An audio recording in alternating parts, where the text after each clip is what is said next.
Well, the stock market went through some wild and scary swings this week. Big losses Monday and Tuesday. Then the market rallied Friday. So what does this all mean for you and everybody else out there? I want to bring in Ted Jenkins from Oxygen Financial to break it all down. Thanks for coming in. Yeah, we so you. appreciate it because I think a lot of people freaked out this week, but we saw it swing back a little bit. And the reason of why, is it because mom and pop investors are sort of dumping their stocks? They want cash, and why would that be? Well, the market's gone up really well the last 6 or 7 years, so they have these technical corrections, but usually when one person sells and then another person sells, that can drive the market down short term. And so to me, this is just a technical correction. A little bit more reactionary. So what does this mean for the average 401k investor and the average investor that just has stocks sitting there? Well, here's a great analogy for people at home. Everyone can empathize with this. You're driving in the fast lane of the highway, going 65 or 70 miles an hour, and all of a sudden your lane comes to a complete standstill. So what do? Slam on your brakes. And you get fidgety. So then you start trying to get all the way over to the right-hand lane because you think it's moving faster than your lane.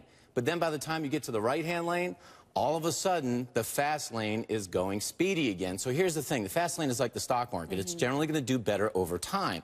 Every once in a while, you're going to get stuck in traffic. If you're there for a long-term time horizon, I wouldn't worry about the bumps in the road. You know, it's interesting because we saw a correction on Friday, a little bump back up. Was this because people saw this as sort of like a flash sale? If I've got cash, I'm gonna spend it now? Well, we know one of Ted Jenkins' favorite four-letter words is sale.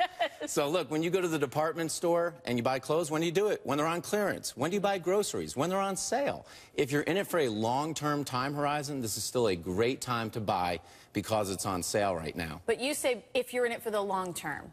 Yes. Is that the only time it's right to buy? Oh, yeah. I mean, look, in any type of equity investment like stocks or real estate, you need a 5 or 10-year time horizon. You're playing with fire if you think you're going to invest and in 3 months get out. That's where people can really get hurt. How do you see this playing out in the next few weeks? Do you see the correction still playing out? I think we're going to continue to see choppy waters right now. You'll see some ups and downs, and this is natural. Look, the market's had a great run the last 6 or 7 years, so every once in a while you're going to have that flat year. So do you think that we're going to see sort of a hold on interest rates?